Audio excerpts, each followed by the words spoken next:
Hi, I'm Nina Deeb. And I'm Mark Carvello. Thank you very much for joining us here on our podcast. We have a very exciting topic for you today. We are going to talk about the power of the mind. Welcome to The Current. The Nina and Mark Show. We will keep you in the know. Current events and special guests. Our podcast is the best. You don't want to miss the Nina and Mark Show. Hi, everyone. Welcome back. Thank you so much for joining us today on our topic of the power of the mind. I just wanted to mention that Nina and I are not psychologists or psychiatrists or anything like that. We are just going to have a conversation today about maybe some skills that we both use on a regular basis to kind of keep ourselves happy and resilient. And we wanted to share our ideas with you today. And today, I would imagine that most people have some type of stress in their life or some level of stress, and there's some adaptation that needs to go on. There's been so much change in the world with technology and accessibility to information, and sometimes it's overwhelming for a lot of people. And there's these little practices that we can put into place to kind of help us balance out our life and keep our happiness and our prosperity going.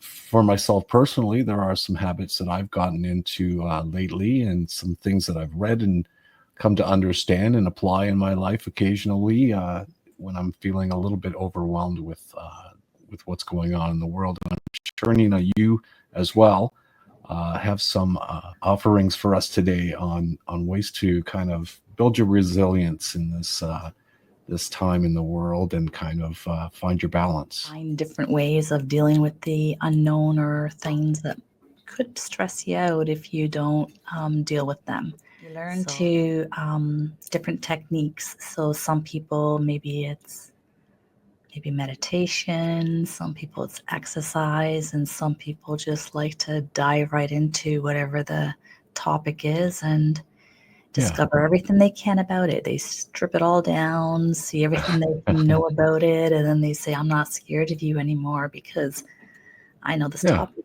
very well. It's almost applying that secret type of mentality to what you think is what you are. And it's important to always, have some resources if you're losing a little bit of your place in the world, or you feel a little bit of out of balance. And as you mentioned, meditation is a great practice to get into.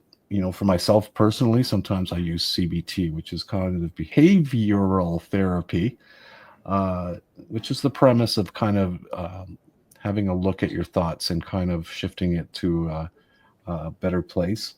Obviously, yoga, breath work, stretching, and exercise, as you mentioned, Nina. And sometimes it's something as simple as hydration. You know what I mean? That really helps our mind and our body achieve that balance that we're looking for. For myself lately, I would like to share an acronym that I have been using. We've just come through a long winter, and for a lot of people, you get that little lag at the end of winter where it's like, you haven't had enough vitamin D from sun and you haven't been out there, and sometimes you need to kind of get your mindset right. If you have some negative thinking or over worrying, it's the acronym is think. And what it is when you have some negative thoughts or some overwhelming worry that is going on inside that wonderful mind of yours, you might want to just use this. It's the acronym is true. You ask yourself, is this true? You kind of investigate and do a little bit of self-awareness into it. You ask yourself, is this a helpful thought? Is this something that is helpful to me? Is this helpful to the people around me? Is it helpful? Is it inspiring? Is it inspiring me? Is it bringing me creativity and enjoyment? Is it necessary to be thinking what you're thinking? Sometimes it's very easy to go into a dark path that you could have chose the other way. So is it necessary to have whatever thought you're having?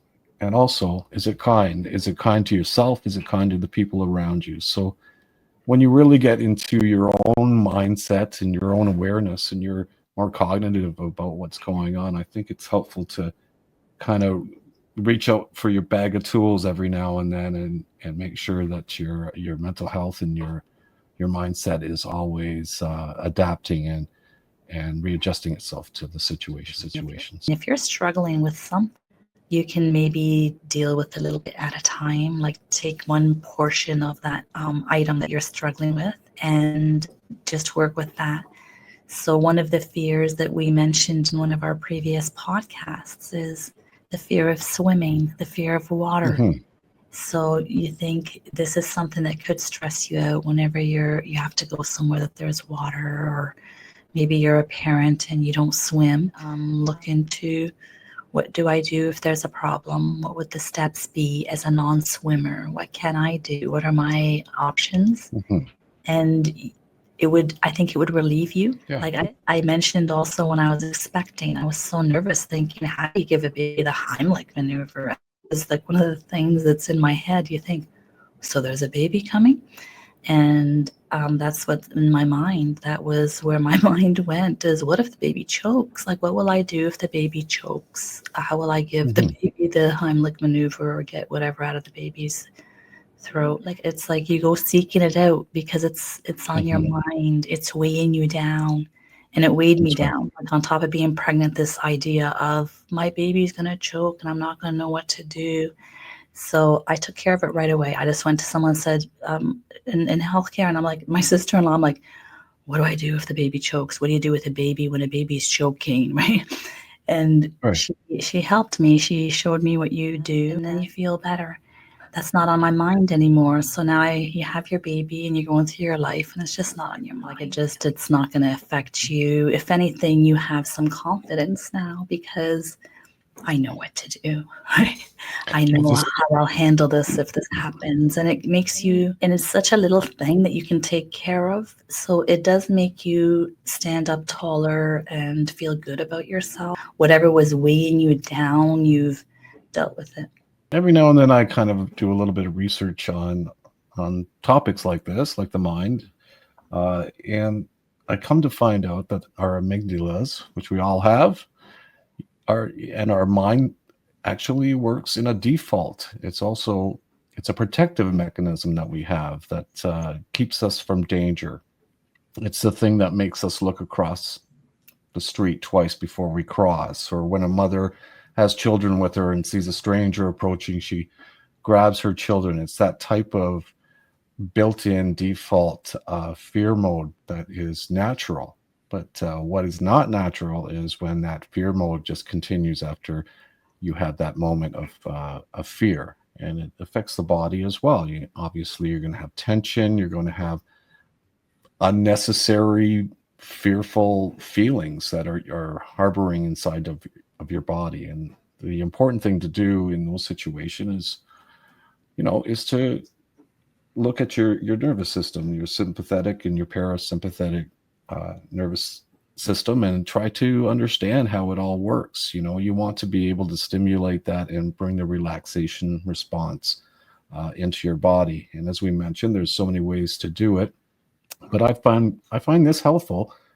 Apparently, I learned that the vagus nerves run down the sides from underneath your ear, down your neck. So if you stimulate that or massage that, or even if you have a massager or anything like that, the body and the mind work together, and it actually stimulates that relaxation and response. It's the same as many techniques, even if you're doing breath work or meditation or whatever your practice is. But all these things are eventually leading to relaxation response. With you some of my experiences with trying to relax in this hectic world these days. I'll give an example of how people are affected in life by their different circumstances of growing up or whatever it is. Everyone has a different experience that they go through in life, and maybe an example would be like an A-B scenario with a child. If you have a loving, caring, nurturing family from your youth, if they're supportive, if they're validating your emotions, and they're engaged in your life and they're teaching you things, and that child is going to have a far better outcome and less challenges in life, with fear or questioning their themselves. Actually, like, they're going to be more resilient. They're going to have a better relaxed attitudes toward the world, and they're going to feel a little bit more safer than a child who perhaps has grown in uh, an environment grown in an environment that is that is not so conducive to their mental health. So they're always going to have some type of insecurity that's built into them. So I think people have advantages through their experiences in life, especially early childhood, and it gives. You could almost see it with levels of confidence and self-esteem with people. It's important uh, for parents to be aware that a lot of their attitude and their mental uh, states can be inherited into your children. If you're an anxious parent and you're uh, over worrisome about a lot of things in life, it kind of rubs off on your children as well. So it's something to be aware of when you're looking at what is good and what is calming. And I also have a quote from Buddha. I think I don't know if it's actually a Buddha quote, but someone once said that we are what we think. It did make me think of something while I was listening to you, and the Okay. power of the mind and the things you can do if you set your mind to something or you've got your goal in sight. In grade 7, they had a competition at the school at William G. Davis. They gave us frisbees, and we were at one end of the gymnasium, and at the other end, they had 3 garbage cans. And you had to throw the frisbee across the gymnasium. And if you got this frisbee into garbage cans at the very end, this ghetto blaster. It was like a double cassette ghetto blaster. You could actually record. So if Nice. your friend had a cassette, you could like record You could do all your their whatever, mixtapes. if they're Yeah. Michael Jackson or whatever they. You could record off the radios. This is grade 7. So up until then, I didn't have anything like this, and I really wanted it.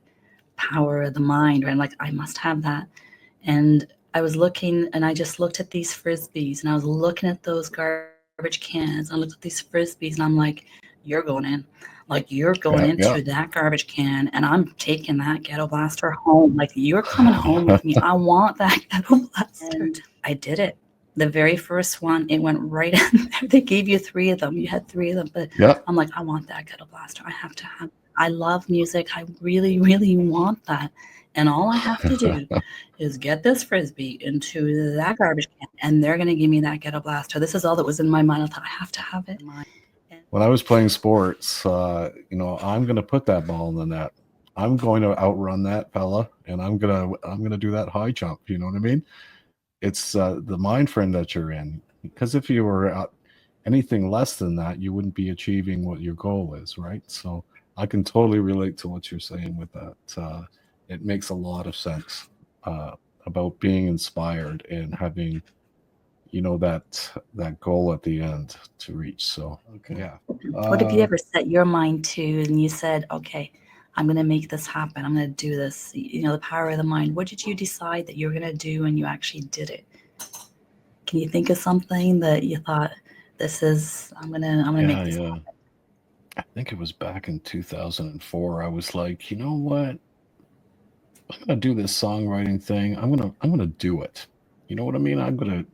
I'm not gonna make any more excuses that I've been making. I'm gonna start writing songs. I'm gonna start finishing songs, and I'm not gonna, let the workday get in the way. I'm gonna put my energy into it, and I'm gonna make it happen. And that year, I wrote 24 songs and had demoed them and did the whole thing. And I actually finished most of my lyrics, and I was like, hey, why haven't I done this? I've always put that little excuse, oh, I'm tired. I just went to work and I just I got to do this tomorrow or whatever it is. And when you're passionate about something, especially with music, sometimes there's a perfectionist attitude that comes with it because you want it to be good and you want people to like what you're doing. And yeah, that's one experience, I guess. And I mean, if I had a minute, I'd probably think about a few more, obviously. But yeah, it is the mindset, and um, it makes all the difference to see that goal in front of you or to create that goal for yourself. If you just go ahead and start working at it, you're going to get there. I think one of the things that perhaps that we're sometimes a little misled is when people say, that you're being self-centered or you're spending too much time on yourself, or you like time alone, or think that that's not a good thing. I love my time alone, and my time alone is very important to me. Like, I spend time alone. It's my time. I just been to whatever I feel like. A lot of times it's the library, or sometimes I just wander around the mall, and I'm not shopping. I'm just wandering. I'm just walking through and just being alone with yourself and your own thoughts and managing your thoughts. So working on yourself, spending time with yourself, there's not anything, it isn't something to be negative about. Like, I think it's a positive thing. I think that we should work on ourselves and spend time alone and get to know ourselves. So one of the you can benefit yourself by knowing what is it that you're trying to do? What are your goals? What do you want to achieve? And what gives you fear? And can you deal with, is there anything that gives you fear that you're afraid of that you can reduce your own fear of, like through your own education? Something very simple. Is there something you can do to fix it for yourself? Can you talk to somebody to help you? Is there someone you know that can help you with this?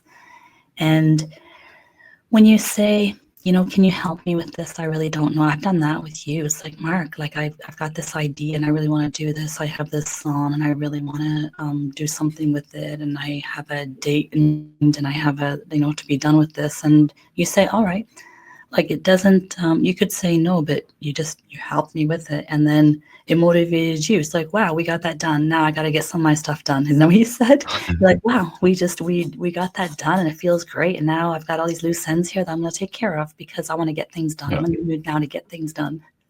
That's a great example. And also the ability to be comfortable with taking the pause for yourself. And like, it gives you that time period where you can like readjust and rethink what your goals are and realign yourself with where you want to be headed. I think it's really important because I would imagine a lot of people out there are constantly needing to be around people all the time to feel secure and safe. And it's a good thing to be able to be independent like that and self-reflective and do your thing and kind of set your path as a priority as well as all the other things that are going on in your life. So very, very good point for sure.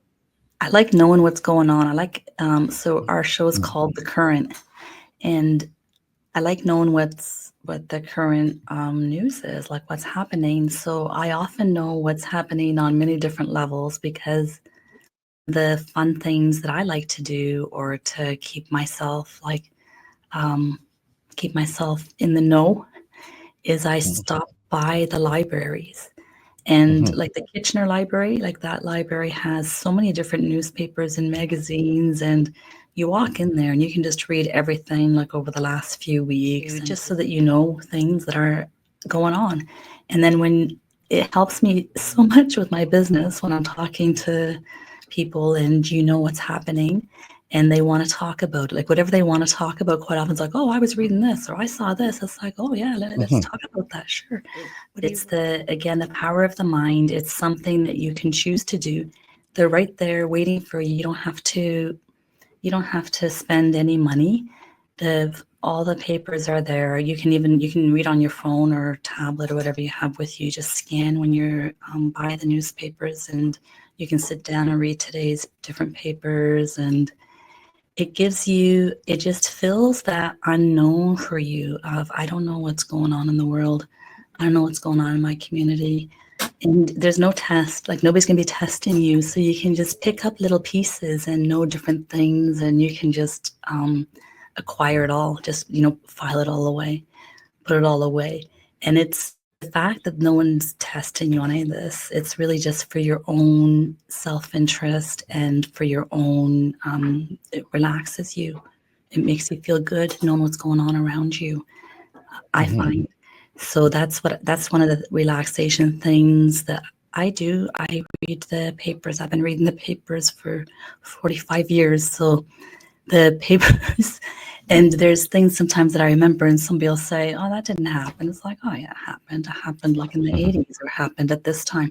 Even working at, when I worked at Tim Hortons for 10 years, and we had the papers there as well. We usually had 3 or 4 papers that were delivered there for customers, because we used to have the counters and the stools. So the local papers, we subscribe to all these different papers for our customers to have something to read. You'd come in, you'd read it, and you would just leave our star copy there. You could come with your own. Sometimes people would leave their paper. They could bring it with them, something different.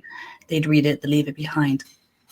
But the current affairs, you know your surroundings. This is the thing I was thinking while you were mentioning it, that for you, the stimulus of knowing everything and wanting to be in the current and the now is inspiring for you. It's motivating for you. For some people, it's overwhelming. They want to shut off the news. They want to not know what's going on. They want to run away into the forest and put their feet onto the ground and get away from it all. So it's interesting how people have different, and perhaps even at different times, utilize what they know and what works for them. And it's just, whatever. It doesn't have to be the same thing for everybody. You do what works for you to get your mindset correct. Some people use breathing. Some people use meditation, yoga. It's just they're calming down. They're calming down, right? You mentioned the library for you is a great resource, and there are so many things. Even just like you mentioned, taking a walk into the mall, or shutting off your phone for a little bit, or turning the TV off or the computer. Maybe I've heard things about, an hour before bed, just shutting down all the media stuff and allowing yourself, perhaps even better, to read a book, and that kind of thing. So yeah, different strokes for different folks. Is that what they used to say? The mind is exactly that. It is very diverse, and it's very individual, and it's complex, and it's very simple at the same time. There's a lot to be said for the mind and the mind frame, for sure. You can exercise your mind. You can exercise your mind. You can sharpen your mind. You can add tools like you just by collecting data. So the mind is, even with like learning to how to treat yourself, how to love yourself. So many people just don't think they're deserving of, the good things to happen to them, or they think that it happened for some other reason, not because of their work or their efforts. But be good to yourself and treat yourself well, because no one is going to spend the kind of time with you that you do, and you can treat yourself like somebody worth loving, and somebody worth improving. And I read a book and one of how we treat our pets so well compared to how we treat ourselves, that we don't give ourselves the care and attention Yeah. that we do to our pets. Like if your pets need medication or need to go to the vet, or your pet's getting that medication, your pet's going to the vet, you're doing this, but you don't give yourself the same care. Like often people don't give themselves that same care or attention. They're not at the level of, I'm worth it. Like I should be doing this for myself. I want to be healthy. I don't feel good, or I should take this medicine every day because I need to. But we do it for the pets. We do it for our children as well. But that's like you do it for someone else that you're responsible for, but you don't do it for the person you're the most responsible for, which is you. So take responsibility for your own happiness, for your own improvements, and the world will treat you better when you treat yourself better, I think. I think when you treat yourself like you're somebody worth improving and give value to your own self. Well, it's like that theory of the plane and the oxygen thing. If you don't feed yourself the oxygen first, or how are you going to take care of everybody else, kind of thing. And it's interesting that you mentioned about the mind, how it can change in a way. I come to learn that the mind is actually, it's malleable. You know what I mean?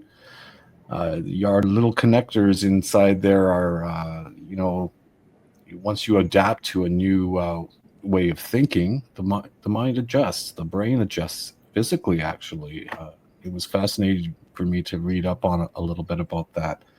So it's not a scenario where most people are in, just if you have a mindset that you just can't get rid of, or it's been there all your life and you want to change and you just can't do it. You can. You can absolutely do it, and have the hope and the faith and the resources available to you and the tools to kind of rewire your thinking in your brain, and it will adapt.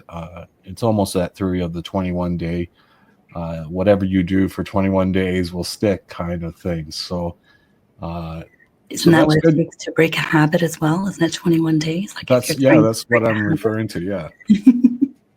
Well, certainly I have the same habit a few times throughout my life. Well, this is like, I got to wrestle this giant again. Like, okay, all right, let's go. Well, that's just it. It's get back on the horse, sometimes for whatever you're whatever your goal is, right? You don't always achieve everything in the first round. If you keep on the horse and getting back after you're kicked off, you're going to get there eventually. And try again. Everyone can relate to that type of scenario in their life. It doesn't matter what you're trying to achieve or where you're going. You know that there's going to be some hurdles along the way, and it's most of it that's worth it is worth jumping those hurdles. Just pick yourself up, dust yourself off, and say, "Yeah, I got this." That's right. We should insert a song here, like something really motivating. But yeah. I don't know. This topic. Pardon me. Where we're going to go. This was your topic of the power of the mind, but I really enjoyed this. This was fun. Oh, thanks. Yeah, I hope our listeners did too. Like I mentioned, we're not psychologists or professionals, but we're having a conversation and to make people aware of some of the things that we might want to practice to kind of clear our mind and have a good attitude in life. And we hope you enjoyed the episode for sure, this one, and we hope you join us. Thank you so much, Nina, once again for putting this show together, The Current. Do you have anything in the closing that you'd like to add? Thank you for joining us, and we'll see you again next time on The Current. The Nina and Mark Show. We will keep you in the know. Current events and special guests. Our podcast is the best. You don't want to miss The Nina and Mark Show.